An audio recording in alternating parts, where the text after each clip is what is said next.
Dịp xưa bông bộ ôn đừng ở khné chỉ biết bông bộ ôn này sắp lên một thả miên sầm nua mùi đã drop lư bộ ôn như có xua thật trẻ nó pe để nè chỉ người mình nè nắng á nè cột hòn nó pe để cột hòn hay đấy bàn chỉ dừng lư ba khẻ có tới vừa ở cột miên sập hiệp thu bài mình nhớ nhưng cột hòn đó ông cái sơn quật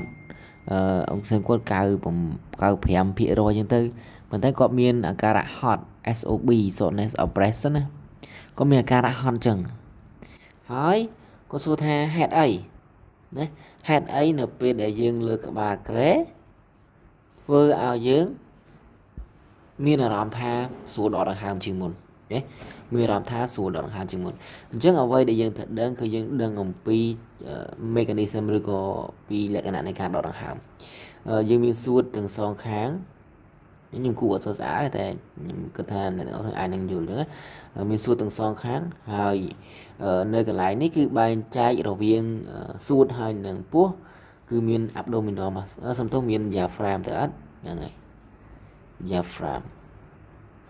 អញ្ចឹងនៅកន្លែងនេះមានសួតនៅខាងលើមានសួតនៅខាងក្រោមមានពោះវៀនមានពោះវៀនមានកាពះអញ្ចឹងទៅតែណាអញ្ចឹងគឺ diaphragm នៅកន្លែងហ្នឹង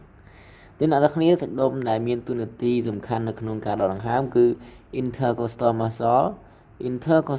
ទៅអត់ intercostal muscle គឺជាសាច់ដុំសំខាន់នៅក្នុងការដកដង្ហើម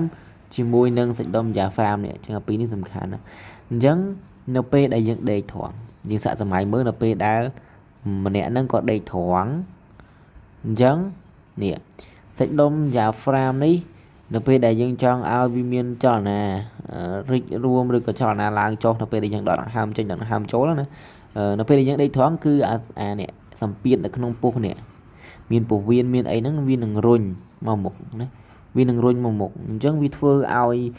យើងនឹងពិបាកនៅក្នុងការដកដង្ហើមប៉ុន្តែនៅពេលដែលអ្នកទាំងអស់គ្នាបដូរពីស្ថានភាពអញ្ចឹងមកអង្គុយវិញឬក៏មក semi follower វិញនេះដល់មកអង្គុយយើងចុះ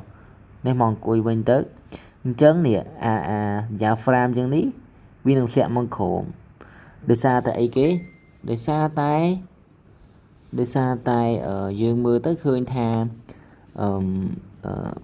នេះអីវ៉ាន់ក្នុងពោះនេះមានពោះវៀនមានពោះតាំងអញ្ចឹងហ្នឹងវាធ្លាក់មកក្រោមដែរអញ្ចឹងហើយបានយើងធ្វើឲ្យយើងនឹងស្រួលដកដង្ហើមអញ្ចឹងនៅពេលដែលអ្នកជំងឺយើងគាត់ពិបាកនៅក្នុងការដកដង្ហើមជាការថែទាំយើងលើកក្បាលខែគាត់គឺដើម្បីឲ្យនេះអ្វីដែលមាននៅក្នុងពោះនេះមានពោះវៀនមានពោះតាំងមានអីហ្នឹងវាចុះមកក្រោមពេលវាចុះមកក្រោមទៅសាច់ដុំ diaphragm យើងធ្វើចលនារីករួមបានល្អ